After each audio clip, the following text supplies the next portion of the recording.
si Winwin. Bakit? Ba't ganyan ang ano, walang kapuson-puson, walang kachan-chan. Yung pala, Yung pala, sige, paliwanag mo, Winwin. Nagsayaw lang po, tsaka nagjo-jazz.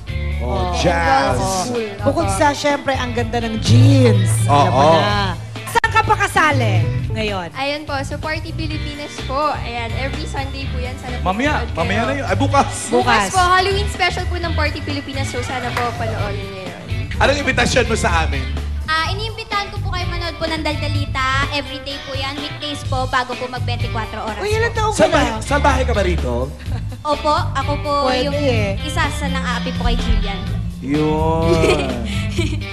Arnold! Iniimbita ko po kayo lahat manood ng Daldalita at nagpapasalamat kasi sa lahat ng nanonood ng Daldalita. Oy, In congratulations. fairness naman sa rating. Salamat. Po, napakataas. Grabe.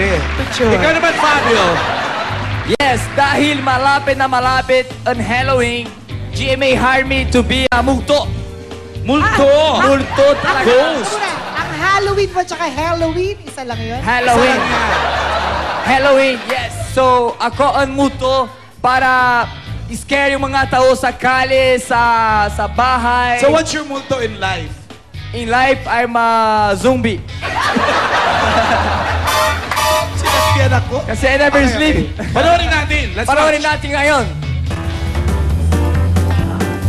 Magandang gabi sa iyo lahat. Malapit na ang Todos los Santos at dito sa Pilipinas nauuso na rin ang trick or treat.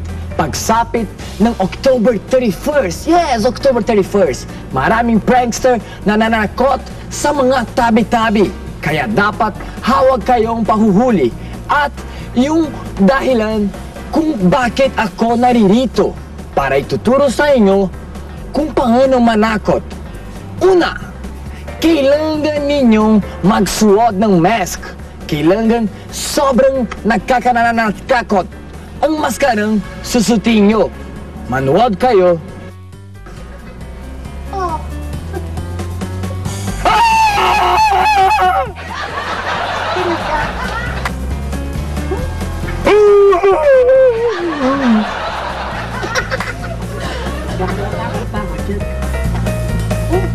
Hindi sila natakot. Maraming nakita na nila ang maskarang ito. Kaya hindi sila natakot. Kaya dapat tandaan. Kailangan super nakakatakot ang maskarang gagamitin. Kung ayaw niyo ma-experience ang napanood nyo, kung hindi effective ang mananakakot nyo, kailangan nyo ng dagdagan ang props. Kailangan nyo na ng costume. Ewan ko na lang kung hindi pa matakot ang mga ito sa itsura ko.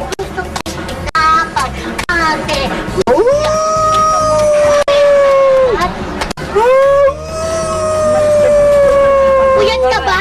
Matulog ka nga muna doon. Siguro lang kapag away ka ng ano, yung dugo mo, punasan mo. May ngipis oh. Ayan oh.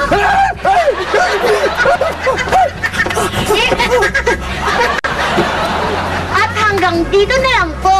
Ito po si Fabio, ang nagsasabing kapayapaan. Anong sinabi niyo? Mali kayo. Hindi ka pa kapapayan. Kapayapaan.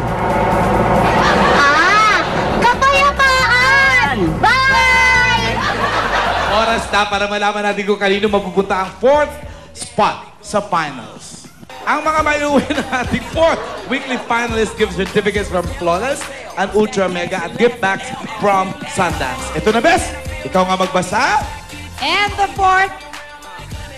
the fourth grand finalist para sa Miss You Beauty Parlor 2011 IC. Congratulations! Contestant number 3!